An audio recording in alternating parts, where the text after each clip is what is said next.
भगवान कहते स्त्री को बना रहे थे, नारद जी ने पूछा कि आपने जो बनाया है ये तो बहुत सॉफ्ट है, ये तो बहुत ऐसी लगी सेंसिटिव है, ये कैसे इस दुनिया में? तो बोले तुम्हें बाहर से वो जितनी सॉफ्ट लग रही है ना, वो अंदर से उतनी ही स्ट्रांग है।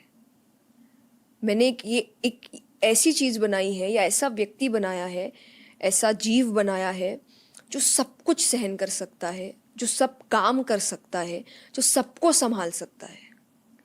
और इस अकेले में ऐसा कि वो हर जेंडर को संभाल सकता है, हर जीव को संभाल सकता है। मैं इतना पावर इसके अंदर दे रहा हूँ, पर बाहर से नहीं।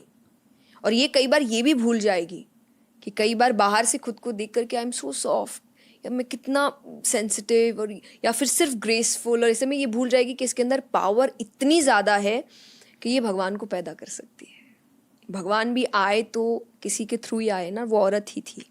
तो वो शक्ति औरत में एक होती है। और हम हर चीज़ के लिए कहते हैं कि एक पुरुष पढ़ता है तो सिर्फ पुरुष पढ़ता है, पर जब एक स्त्री पढ़ती है तो पूरा परिवार पढ़ता है।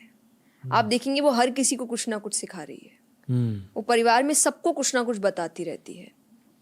और ये सच है, सबके अपने अपने पावर्स है। तो वैसे ही कुछ ऐसे पावर्स है जो मेल में है, ऑब्वियसली बहुत अच्छी चीज़ है, पर औरत का ये पावर है कि वो अगर कुछ सीखती है वो सबको सिखाती है, वो अपने तक नहीं रखती उस चीज़ को। वहाँ आपको क्या महसूस हुआ? जिस पार्ट की वहाँ पूजा होती है वो आज के समय में एक वीक पॉइंट बताया गया है, पर वहाँ पे वो इतना पावरफुल है कि उसको पूजने जा रहे हैं लोग। तो यानी आप जिसको सबसे वीक यहाँ समझ रहे हैं वो वहाँ इतना पावरफुल बताया गया है, तो जो ऑलरेडी आपके अंदर पावरफुल चीज़ है वो सोचिए वो कितनी पावरफुल होगी।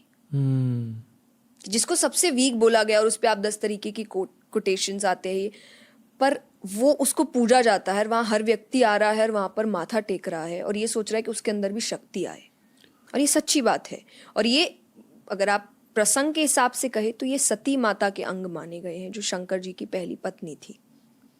कि जब वो उनकी डेथ हो गई थी और शंकर जी क्योंकि इतने उनसे उतना प्रेम करते थे और उनको लेकर घूम रहे थे, बट वो अपनी ड्यूटी भूल रहे थे उस वक्त, तब भगवान ने एक इनविजिबल रूप में सुदर्शन चक्र भेजा था, जो एक एक करके माता के पार्ट्स को काट के, और वो एक एक जहाँ जहाँ गए वहाँ एक एक सिद्धपीठ की रचना हुई। मुझे सारे सिद्धपीठ के नाम नहीं पता, पर उसमें से कामाख्या देवी